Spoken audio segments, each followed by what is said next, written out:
Ce blackout n'est pas simplement une panne, mais bien une décision politique avec des répercussions dévastatrices. Hier, l'approvisionnement énergétique de l'Ukraine a chuté, et désormais, le jeu risqué de Zelensky avec le système électrique révèle ses conséquences tragiques. Le réseau, déjà vulnérable, n'a pas été interrompu, malgré les bombardements incessants. Tous les protocoles d'urgence ont été totalement ignorés. Zelensky a pris un pari énorme. Et voilà que la Moldavie se retrouve dans l'obscurité. Le mythe qu'on nous vend, c'est qu'aucun de nous n'aurait pu anticiper cela. Mais attends, tu vas bientôt comprendre pourquoi cette coupure d'électricité en Moldavie n'est pas une simple coïncidence, mais une manœuvre délibérée, un pas de plus dans une escalade soigneusement orchestrée. Il était inévitable que la guerre en Ukraine déborde tôt ou tard sur ses voisins. Et hier, comme prévu, le pire est survenu. Le réseau énergétique ukrainien s'est effondré, entraînant la Moldavie dans sa chute. Mais avant de désigner le responsable de cette débâcle, prenons un instant pour examiner cette catastrophe qui a frappé hier. Il est crucial de saisir les tenants et aboutissants de cet événement. Une telle réaction en chaîne a le pouvoir de paralyser l'Europe entière. Euronews rapportait.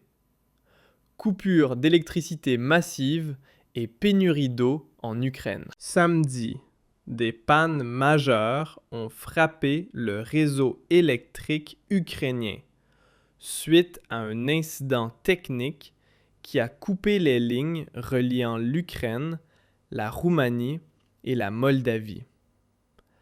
À 10h42, une défaillance a provoqué l'arrêt simultané de la ligne 400 kV entre la Roumanie et la Moldavie, ainsi que de la ligne 750 kV reliant l'ouest au centre de l'Ukraine, comme l'a indiqué Denis Shmyhal sur Telegram. D'après les médias, les habitants de la capitale ukrainienne ont subi, en plein froid glacial, des coupures d'électricité, de chauffage et d'eau à la suite de l'incident.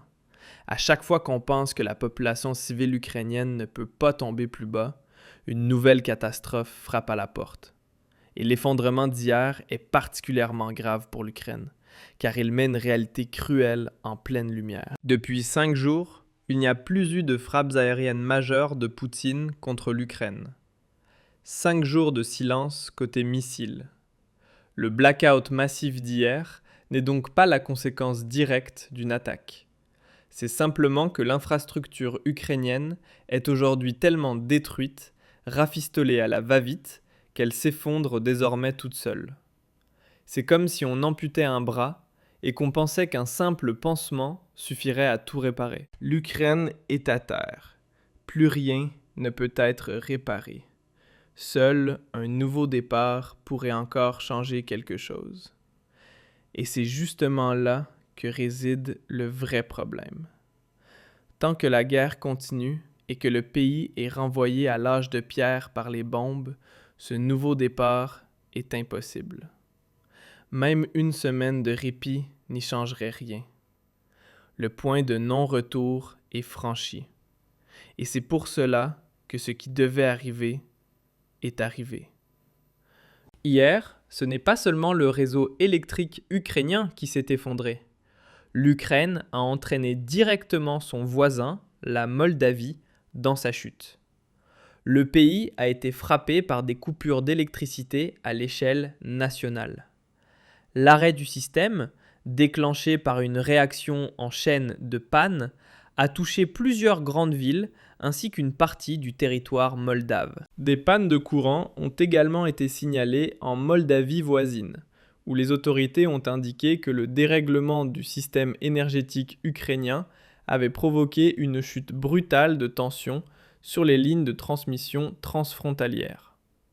Une partie de la capitale moldave, Chisinau, s'est retrouvée sans électricité, tout comme plusieurs autres régions du pays, ont rapporté des responsables moldaves aux médias locaux. Un extrait vidéo montre une longue file de trolleybus bloqués, manifestement paralysés par l'arrêt du réseau.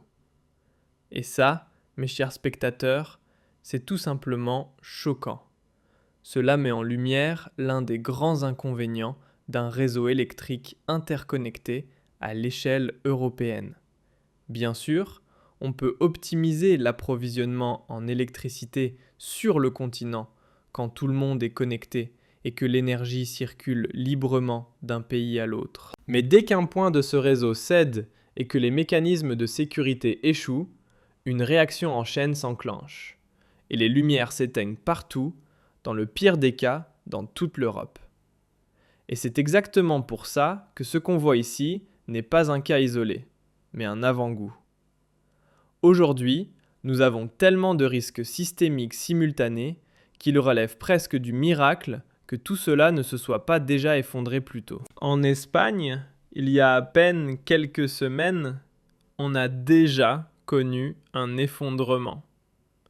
Et toute cette politique verte a rendu notre réseau encore plus instable. Il suffit alors d'une seule étincelle pour faire exploser le baril de poudre. Voilà pourquoi il est temps de parler franchement.